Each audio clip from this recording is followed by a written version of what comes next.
Tu ne peux pas dire qu'on ne t'a pas prévenu. Bien le bonjour ou le bonsoir à toutes et à tous, c'est Cryptéo. On se retrouve comme d'habitude pour faire le point sur les news macro éco crypto. Ce soir, plus important que d'autres soirs, il faut que tu regardes la vidéo jusqu'au bout parce qu'on va regarder ce qui s'est passé sur Bitcoin. On va analyser tout ce qui s'est passé sur Bitcoin, les raisons, le pourquoi, le comment, etc. en fin de vidéo. D'accord ? Avant, on va regarder les news. Dans les news, justement, c'est en comprenant les news que tu comprends un petit peu ce qui s'est passé là-dessus. Bref, on va regarder tout ça ensemble comme d'habitude. Si tu nous découvres, sache qu'on fait des vidéos sur l'écosystème crypto. Oui, je dis on parce que tu ne verras pas que ma tête sur la chaîne Blockchain Capital.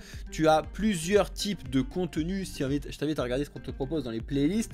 Le but du jeu du projet Blockchain Capital, c'est de faire de l'éducation financière. Oui, actuellement, il y a beaucoup de formats news, de formats trading, etc. Donc, si tu es très débutant, c'est un poil compliqué. Je suis entièrement d'accord avec toi. C'est pour ça qu'on vous a mis les playlists. Regarde les playlists, très important.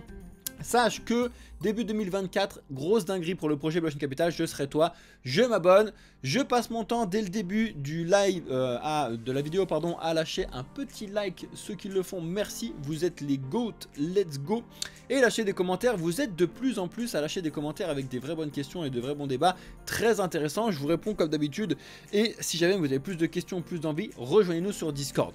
Voilà, ça c'est dit. Désolé, c'était un peu long comme introduction, mais c'était nécessaire. Jingle, let's go. Bon, là pour le coup, la lumière rouge, je pense que tout le monde la comprend. On la voit sur l'écran, on la voit de partout. Donc, pas de problème sur ce point-là, je pense.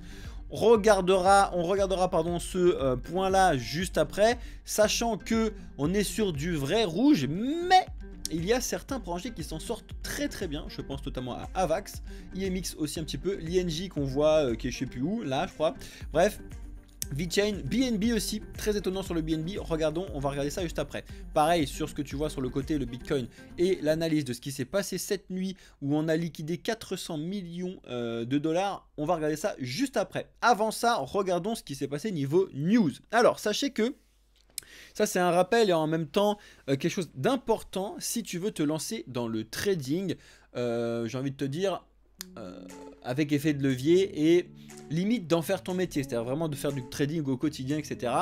Déjà, nous on te met des gros spoilers alertes de dire, enfin comme d'habitude, que ça n'est pas magique, c'est un réel métier, tu le comprends naturellement quand tu veux te lancer en boulangerie par exemple, tu te rends bien compte que quand tu veux faire du bon pain, il faut avoir une éducation sur comment on fait du pain, il faut avoir une éducation sur comment on gère une entreprise, etc. etc. Ça prend des années, oui, j'ai bien dit des années. Et ça, tu le conscientises parfaitement bien que si tu veux gagner de l'argent pour être boulanger, il faut se former, etc. Par contre, quand on sait du trading, alors là, les gens en trading, ils disent « Mais c'est bon, je vais prendre un truc gratuit, j'y vais et paf, je me prends un gros mur. » Effectivement, tu te prends un gros mur. Donc, faites très attention, éduquez-vous. Alors que vous le fassiez avec nous, que vous le fassiez avec d'autres, vous faites ce que vous voulez. Sachez juste que c'est un service qu'on vous propose, bien évidemment.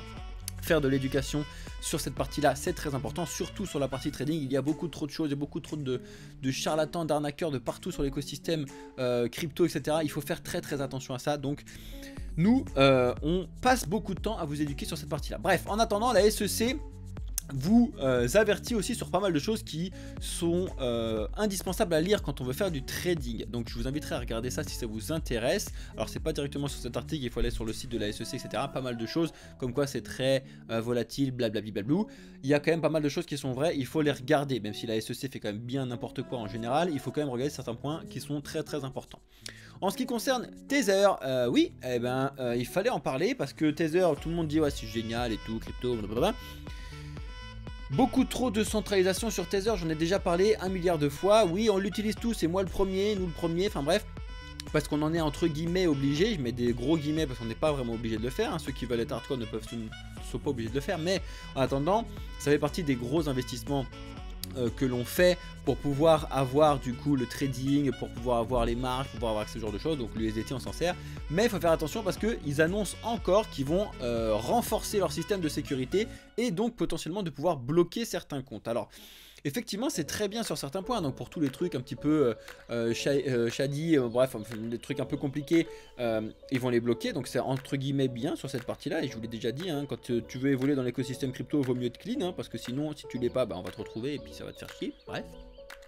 mais en termes de décentralisation, on est quand même assez loin.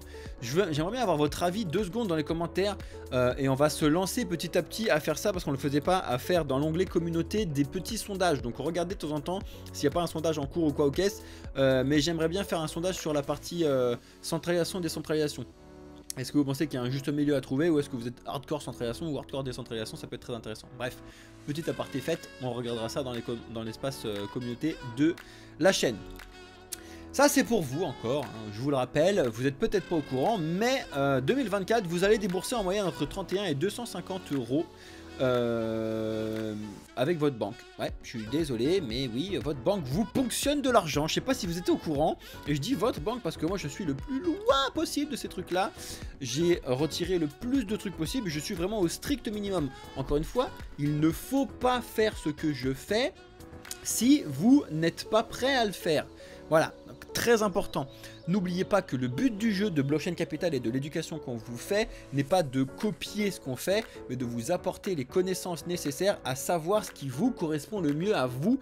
C'est très important. Il ne faut surtout pas essayer de copier les autres, etc. Adaptez-vous à vous. On n'a pas votre vie. Vous n'avez pas la vie des gens que vous regardez, etc. Très important. Et je sais qu'on n'est pas beaucoup à dire ce que je vous dis. En général, les gens disent ouais, copie ce que je fais parce que je suis le meilleur, etc. Nous, l'humilité, c'est vraiment la base de notre philosophie. Très humble. Hein, je ne suis pas le plus intelligent du monde, et surtout je sais que ce que je fais ça correspond à ma gestion à moi, et que le but du jeu, c'est quand on vous fait de l'éducation et des cours, etc., c'est de s'adapter à votre situation à vous. C'est très important. Bref, en sachant ça, sachez aussi que la banque va vous ponctionner encore plus l'année prochaine, faut le savoir. Bref, on a le président directeur général de Galaxy Digital, donc Mike Novogratz, qui était connu pour détester le XRP. Hein. Alors ça, vraiment connu depuis très longtemps pour dire voilà, le XRP c'est de la merde. Et ben depuis que ça bouscule pas mal de choses, apparemment il a eu une révélation ou quoi, il est passé complètement de l'autre côté en disant maintenant le XRP c'est génial. Bon, bah il est rentré dans la communauté XRP, vous êtes beaucoup à être dans la communauté XRP, qu'est-ce que tu en penses du XRP, le XRP était avant Bitcoin, etc., etc. Ça me fait marrer, c'est génial comme débat. N'oubliez pas que le XRP est fait pour être une crypto-monnaie échangeable pour remplacer le système Swift sous la norme ISO 20022. Ça n'est clairement pas le seul, regardez un petit peu les concurrents directs, notamment le H-Bar et j'en passe, si ça vous intéresse cette technologie. Grosse mise à jour sur le WorldCoin et notamment le WLD. Si vous en avez, ou si vous le tradez, ou si vous avez du spot ou quoi au caisse, je vous invite à regarder un petit peu de très près ce qui se passe à ce sujet là, parce que WorldCoin souhaite lever des fonds en vendant des tokens. Donc ça fera forcément bouger un petit peu les marchés à la hausse ou à la baisse, bien évidemment. Ils souhaitent lever 50 millions de dollars pour leur projet WorldCoin. Si tu ne connais pas un petit peu le WorldCoin, sache que le but du jeu c'est donc de faire du scan d'iris pour pouvoir faire mettre en place de la sécurité type plus besoin de mot de passe, etc. L'idée est pas trop mal, mais la mise en place, à voir. Qu'est-ce qu'ils font de nos données de scan d'iris, qu'est-ce qui est fait de la centralisation, décentralisée, pas décentralisée, bref, pas mal de choses à voir. Faites votre petit Dior sur le sujet, très important. On regarde rapidement ce qui se passe sur les exchanges centralisés au niveau des inflows. Alors regardez ce qui se passe au mois. Donc déjà il faut savoir que on n'en parle plus, mais effectivement les médias sont les premiers à dire de Binance quand ils sont dans la merde, qu'ils sont dans la merde, mais quand ça va bien il n'y a plus grand monde. Et depuis un mois il y a quand même plus d'1 milliard de dollars qui est rentré sur Binance, voilà, Binance est bien toujours là et fonctionne vraiment très bien. Par contre, on voit quand même que ce qui dénote là-dessus, c'est surtout dans les grands, hein, c'est UOB, hein, donc HTX, par rapport au gros hack qu'il y a eu depuis le 20 novembre, qui n'est toujours pas résolu, et pas mal de choses qui ont fait perdre beaucoup de confiance au HTX. Alors, dans l'écosystème HTX, il y a beaucoup de choses qu'il faut vérifier et regarder ce qui se passe en ce moment, d'accord ? Ensuite, on a aussi pas mal de choses qui se passent sur OKEx. Je pense notamment à l'OKT. Je dis pas de bêtises, c'est l'OKT. Bref, regardez un petit peu ce qui s'est passé. Qui a complètement explosé suite au lancement du mint de sa blockchain. Là, regardez, très important, ça s'est passé ce week-end. Donc, petite dinguerie. sur le sujet. Et bien évidemment, on a Robinhood aussi à surveiller, comme je vous l'ai déjà annoncé, qui arrive très fortement en Europe.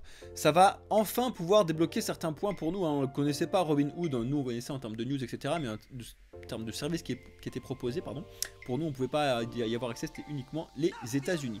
Et quand on regardez ce qui s'est passé sur UOB, on voit, donc je remonte un petit peu les trucs, c'est que on a quand même plus de 200 milliards qui sont partis au mois de novembre, plus de 100 millions pardon, qui sont partis au mois de là, enfin au mois de novembre-décembre là. C'est assez compliqué pour UOB, la plateforme quand même perd un petit peu en notoriété et j'ai envie de te dire c'est un petit peu normal. Je vous en avais déjà parlé, ça fait partie des très gros projets d'IoT, donc d'Internet of Things. Regardez un petit peu ce qui se passe avec le projet Internet Computer, ils ont fait une grosse annonce, je vous mettrai les liens dans le Discord comme d'habitude, avec 5 grosses annonces donc dans le thread à lire, assez important sur ce qui se passe, ça fait partie des projets à surveiller. Je vous dis pas comme d'habitude qu'il faut investir dessus parce que personne ne le sait, personne n'a de boule de cristal, très important, mais regardez un petit peu comment ça fonctionne et ce qu'ils proposent surtout par rapport aux grosses mises à jour qu'on a actuellement sur le sujet. On continue avec Binance, décidément, il y a quand même 2-3 news qui arrivent dessus, comme je vous l'ai dit, hein. Pas mal de choses qui se passent. Ils bannissent définitivement le rouble russe de la plateforme. Et ça dégage. Alors ça, c'est comme d'habitude. C'est le nouveau PDG qui veut se mettre le plus compliance possible. Avec du coup le plus possible ah, comment on dit, d'accord avec la réglementation. Et comme la Russie, bon tu sais très bien, ils foutent le bazar un peu dans le monde actuellement. Tu l'as bien vu. Le but du jeu, bah, c'est de tu fous le bazar, bah, on te coupe les trucs.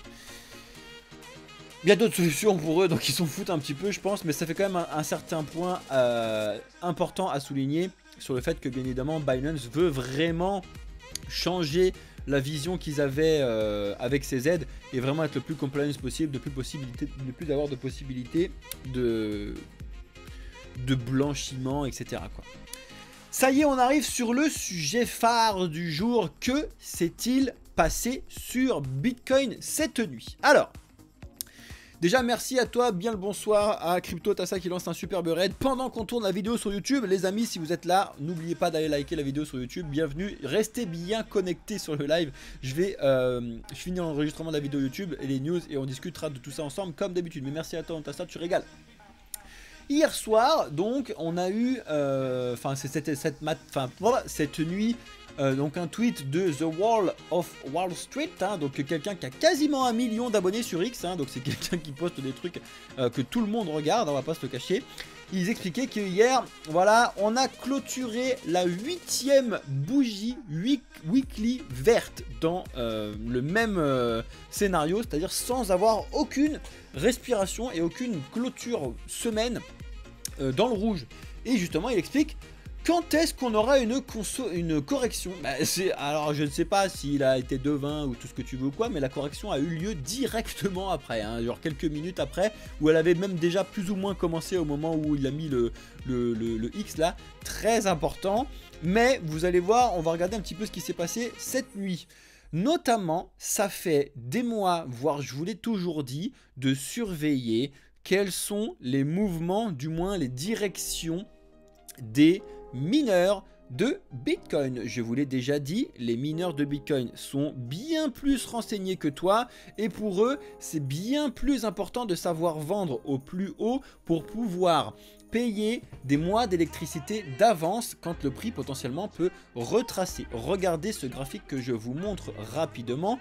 Le prix de Bitcoin derrière, c'est ce qui est en blanc et ce que vous voyez en vert, c'est les accumulations et ventes de distribution. Alors, prenez des gros guillemets parce que c'est pas forcément de la vente, mais c'est de la distribution des jetons Bitcoin qu'ils ont sur le minage.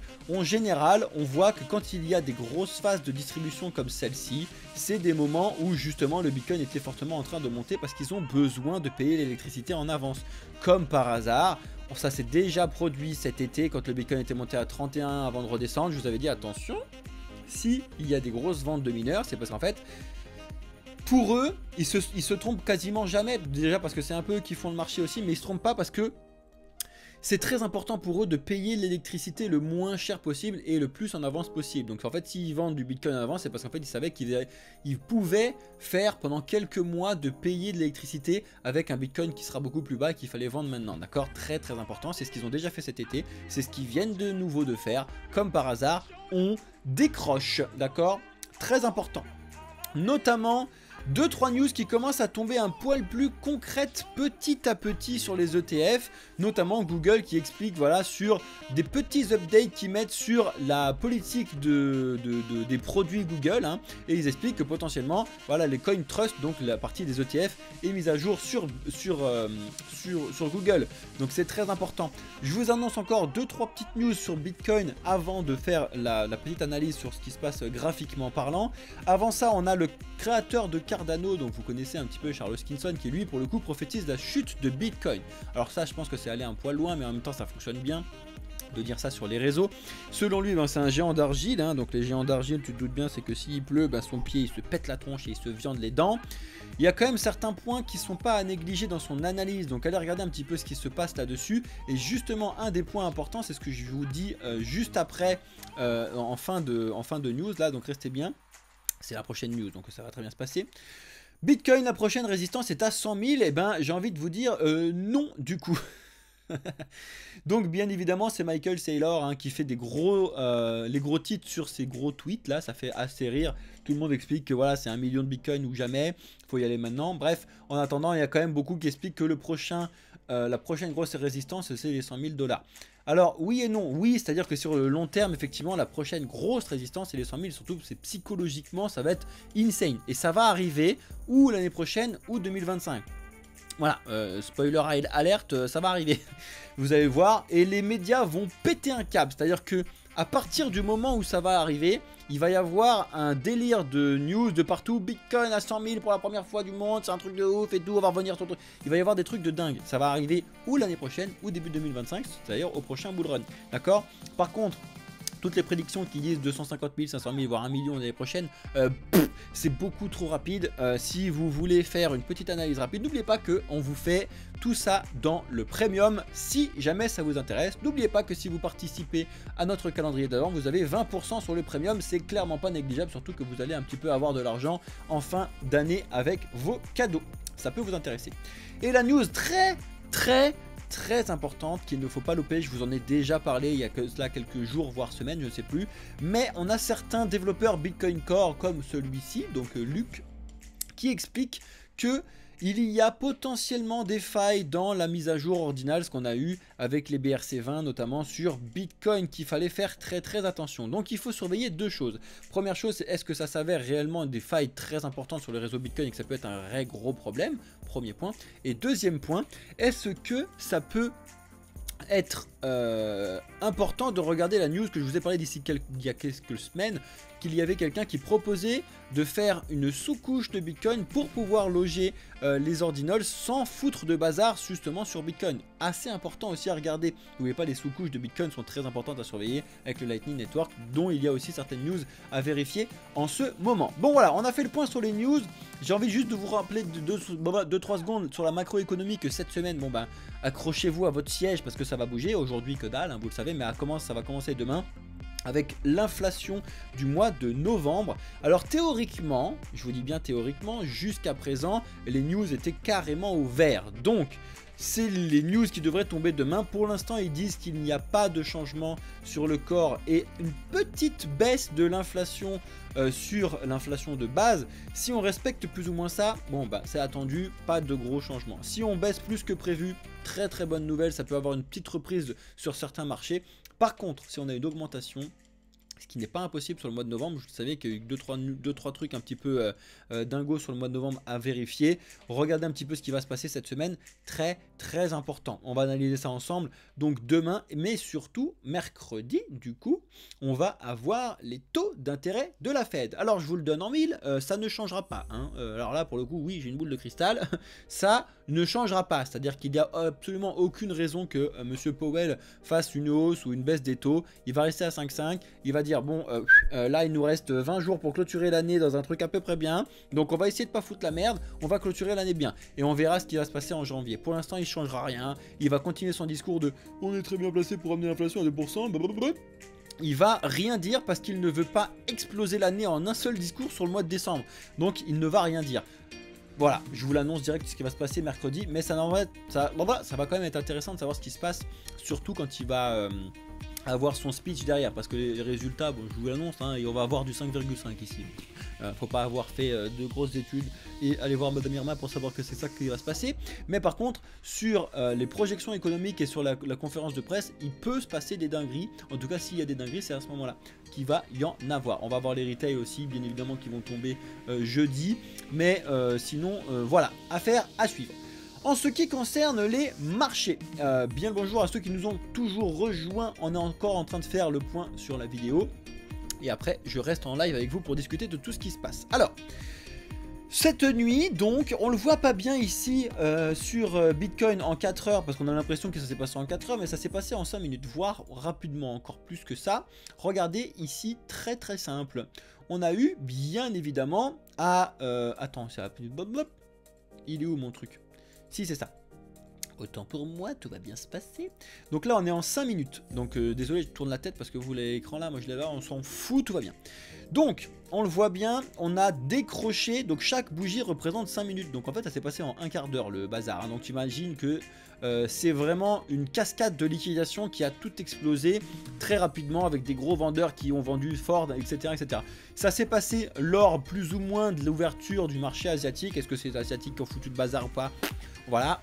On analyse un petit peu tout ce qui se passe. En attendant, beaucoup de mouvements, je vous l'ai dit, par rapport aux mineurs, par rapport à tout ce qui se passe, sachant que de toute façon c'était une accumulation de merde. Hein. Là on voyait un... Forcément, décroche, on décroche, on décroche. Allô, oui, tout va bien, ça décroche. Je fais des gros... Je suis chaud ce soir, ça va être chaud. En attendant, ça s'est passé très rapidement. C'était normal. Il fallait aller respirer un petit peu. Un marché sain ne peut pas faire que de monter. Ça n'existe pas, d'accord? Donc pour l'instant, en fait, qu'est-ce qui s'est passé? C'est qu'on a ravalé le pétage de câble au-dessus des 42 200 que je vous ai expliqué. Hein. Résistance très importante qu'on était venu voir plusieurs fois avant de galérer un tout petit peu dessus et hop on est parti d'un coup. Et ben on est allé ravaler ce truc là, ok, sachant que au passage on est allé ravaler un poil plus en bas, hein. On s'est dit allez tiens pourquoi pas aller go voir ce qui va sur les 40 000 quasiment, et après on a rebloqué sur les 42. Par contre là très important, ce qui se passe en direct même, c'est que on est bien en dessous des 42 200 que je vous ai mis et on est en train un petit peu de les lâcher. Il va falloir surveiller ce qui se passe cette semaine, surtout les dingueries qu'on peut avoir au niveau de l'inflation et au niveau du FOMC s'il y en a, parce que pas mal de choses macroéconomiques sont significatives sur ce qui se passe. Alors la news que je vous ai montré tout à l'heure, elle était arrivée à 2 h du matin, donc à peu près là, et après on a fait que décrocher. Donc je vous dis pas boule de cristal, machin truc ou quoi aux caisses, mais en même temps, c'est ce qui s'est passé, c'est passé. Hein. Pareil, niveau d'Ether, décrochage complet, ça dégage, et l'Ether est vraiment allé retaper quasiment les 2142. C'est dommage parce que l'Ether avait un petit peu surperformé Bitcoin lors des derniers jours, et là pour le coup on n'est pas revenu encore sur le Bitcoin qui était vraiment au-dessus, mais vraiment on a rattrapé la moitié de la hausse que Ether avait fait par rapport à Bitcoin. Voilà, bon, pas grand-chose. En ce qui concerne le Solana, on est sur quelque chose de pixel parfait, incroyable. Vraiment le Solana qui était revenu au 78, et là je me mange un petit peu les doigts parce que à ce moment-là, moi j'ai un petit peu de NFT et de protocole sur Solana et j'y suis... Ça puait la merde ici, hein. Je vous le dis, quand on était à 77, j'ai dit bon, est-ce que je les vends, est-ce que je les vends pas, c'était ce week-end, là, samedi, j'ai fait d'autres trucs, j'ai rien vendu du tout, du coup, bah, j'ai toujours mes NFT, toujours mes trucs, je voulais potentiellement acheter un poil plus bas, mieux, bah j'aurais dû le faire, bref. En attendant, on a eu ça, ce décalage cet après-midi, rebond parfait sur les 67,2 hein, que je vous ai mis. Encore une fois, l'importance des résistances et des supports, hein, je vous le répéterai pas. En ce qui concerne du coup certains altcoins, on voit quand même que Bitcoin est notamment à fond dans la baisse actuellement, quand on regarde un petit peu ce qui se passe. Ether pareil, alors que certains altcoins finalement en profitent pour faire des petits rebonds avec cette baisse. Je pense notamment au Solana, je pense notamment... pas Atom, pardon, il est où? À Avax. Avax qui fait des grosses dingueries. Hein. L'avalanche, pour le coup, bon, bah, il a connu le petite merde cette nuit, comme tout le monde, mais il est au plus haut d'avant cette nuit, là, actuellement. Donc tout va très bien sur Avax, d'accord? Si on regarde d'autres projets, l'INJ, certains autres trucs comme ça, pareil, très très bien.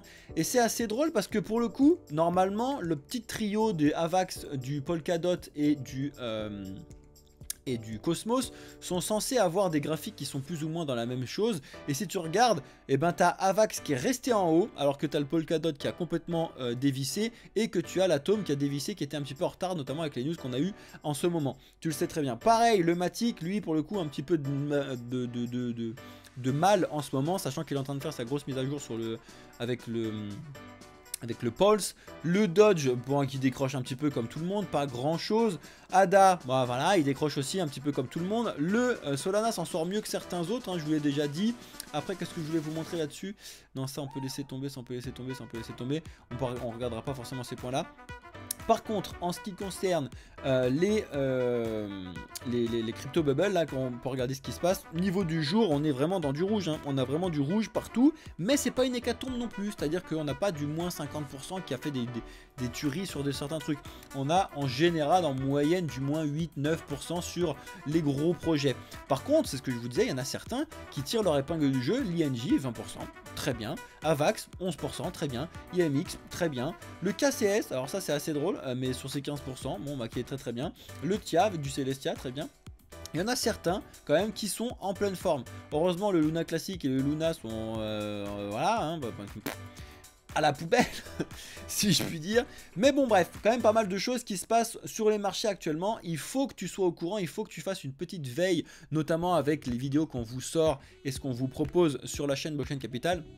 C'est assez important d'être au courant de tout ce qui se passe, d'accord? Surtout si tu es investisseur assez court terme. Et si tu es investisseur court terme et que tu ne regardes pas un petit peu ce qui se passe dans l'écosystème et que tu ne comprends pas les différents liens qu'il y a entre les projets, malheureusement tu vas dans le mur. Je vois encore beaucoup trop de gens qui me disent, j'ai plus d'exemples concrets, il faut que je regarde un truc comme ça, mais bref, qui me sortent un projet, tu vois, ils me disent ah, j'adore ce projet, je suis quasiment all-in dessus. Bon déjà faut pas le faire, je suis quasiment all-in dessus, j'adore ce projet, par contre ce projet là je le déteste, il est vraiment nul et catastrophe. Et ce qu'ils savent pas, c'est que ce projet qu'ils adorent, c'est une sous-couche du projet qu'ils détestent. Donc en fait, s'il arrive la moindre merde au projet qu'ils détestent, son projet à lui, il dégage de la même façon. Donc passez beaucoup de temps sur l'éducation. S'il vous plaît, venez sur le Discord, regardez un petit peu les vidéos qui tournent sur l'écosystème crypto. Il y a pas mal de choses à faire et à voir. Voilà les amis, je suis désolé, la vidéo est un poil longue, mais je sais que ça vous plaît aussi quand même les vidéos longues, malheureusement ou heureusement, je sais qu'il n'y a pas de décalage, c'est-à-dire que je vous ai mis des vidéos en moins de 10 minutes, elles font pas plus de vues en termes de temps, même en termes de vues, que des vidéos qui font 30 minutes, donc bref, vous faites plaisir, vous régalez, n'oubliez pas de regarder ce qui se passe, n'oubliez pas qu'on est toujours sur le calendrier de l'avant, qu'on vous propose pas mal de points sur nos services. Je vous laisse là, je reste en live avec ceux qui sont sur TikTok et sur Twitch, on a pas mal de points à voir ensemble. Je vous souhaite à toutes et à tous une excellente journée, soirée ou nuit sur YouTube quand est-ce que vous regardez la vidéo. Ciao les amis, c'était Cryptéo pour le projet Blockchain Capital.